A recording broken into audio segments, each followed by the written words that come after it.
symbolically the living experience. So we need something that's alive as part of the altar. The other thing is water. So water, some people have a glass of water. I'm going to show you that. I have a small one just for the sake of that altar. And then, so this is kind of an idea of what an altar looks like in terms of that part. So I'm going to show you that again. And if you see here, see, so there you see all of this here. And for me, I believe in multicolors. I have a cleaning scarf for myself here. And that scarf, I use multicolors. You guys seen that too? It's the cleaning. Let me clean you, let me clean you. So anyway, so that's what you have here also is this cleaning thing. And the last is prayer book. And I have a prayer book. You can have the Bible. This is the Bible. It does not have to be a Bible for you. You can do anything type of prayer thing.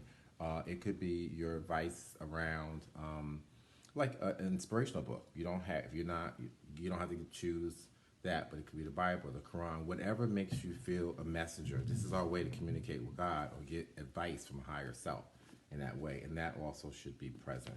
So we have all these things here symbolically, so we can, as a practitioner on your altar, you could do that. And so that part, and then we have sound. We're always calling the bells like church. We ring the bells.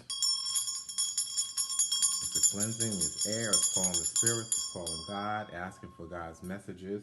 We do our prayers, we ask for God for directions, ask for the advice, ask for God to share information, and then you get a prayer. So this one here, I don't have my glasses, I should have them. Anyway, so this one is Psalm, I'm going to say Psalm 69. I'm going to read that later, but Psalm 69, because I don't have my glasses. I don't want to stop this. So the glasses. And another way of air communication is cigar. So some people like that. Some people will blow on the altar, put some smoke. It could be incense. It could be any of those things that you feel comfortable with. So then that part with the altar.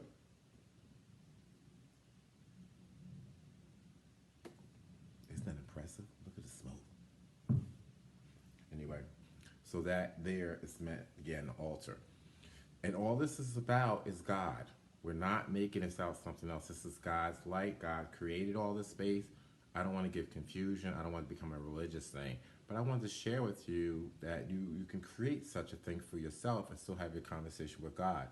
And in that communication, we all want to build our relationship with God and your higher self. And this is a good way. So the altar is a great thing. This kind of altar of your soul, of your being, of your existence. If you can't make it to a place, well, get one. Make one for yourself. Do it this way. And then you also want to talk about a cleaning agent. Now I have my sprays. You know me and my sprays. Everybody knows I love sprays. Whew, rain on me. Oh, sorry. Florida water. Remember we had this thing about water. So I'm in Pompeii water. I have Pompeii cologne. Put some on me, clean myself. God. Woo! Yes. So I ask God to save me. Blessings for myself. Yes, yes. Oh, by the way, I have red on. Not because of like red. It's because I didn't want to blind out all the white with the purity of who I am. And, you know, anyway. So I put this on so it won't be, you can see everything clearly around everything I have here. Okay. The other thing is I want to talk slightly about shrines. Now, I want to talk about when people create their own shrines. And what I mean, little slight to the altar, this is really about a communication. We're talking about God. We're trying to get our higher self. And then we have other people who create these shrines on their own. Now, what I mean is like, I'm going to give you an example because I don't want to use a real one. So here, I brought one of my statues here, which he is an armor. This guy here, this is full armor of God. I just want to give an example. He symbolically represents when you're creating your own altar, your shrine and dedication to a spirit. The Saint Mary, Mother Mary, archangels, whatever. That's fine. I want to be clear about what this is important. Now, if you are not authorized, bona fide, or legitimately giving the rights to give such a thing, going to the store and buying it and just putting it in there, lighting a candle, putting light to it, praying, and all this other stuff does not give it accessibility. That would be acknowledgement. You could do that, but praying to something without it being blessed of some sort. Now, when I mean blessed, doesn't mean you get to ooh and that was blessed. No, I'm talking about having someone do the proper things to it to give it some life or energy source that way. So you cannot just go buy a statue, put some light to it, buy it from the religious place, and then say it's blessed because I have the rights. Just in terms of everything we do, there's a rites of passage, right of ability to do things. Someone has to sponsor you to do that. So cleaning things is one thing, acknowledgement is another thing, but buying things and creating these type of shrines and honoring it, it's not real. And if you buy it from this place and they're going to sell you because you're a customer, I'm not mad at them.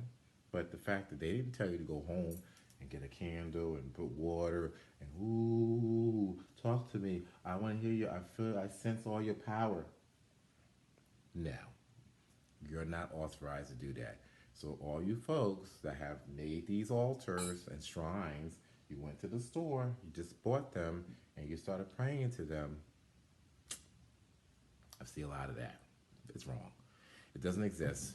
You have to have them blessed. You have to have someone authorized to bless them, give them life, get them started, get energy to invoke the rights to do that. That'd be a priest, a minister, whoever.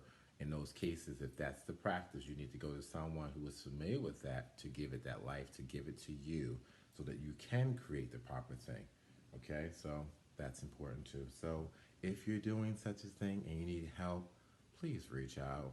Look for someone who's authorized, bona fide, legitimate, not just some guy or whatever, or some person just said, ooh.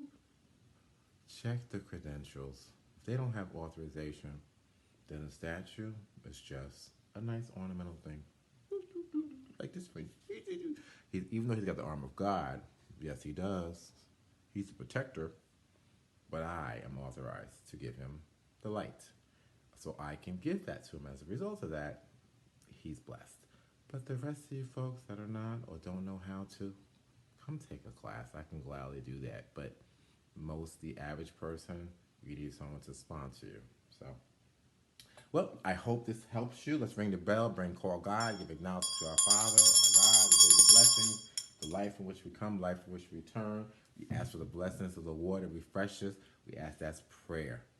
And that part about the book is about prayer. Communication is about these altar shrines. It's about conviction. You're communicating with God. You're solidifying that relationship. Know your purpose. Know your direction. Know who you are. If you don't, come get some advice from me. I can help you. Anyway, it's been a great night. Great opportunity to talk about and bring you clarity. If you have any questions, please let me know. Don't hesitate. I hope you found this useful. Please like, subscribe, and share with others. And it's been a blessing. Be well. Next time for the next episode of In the Chair.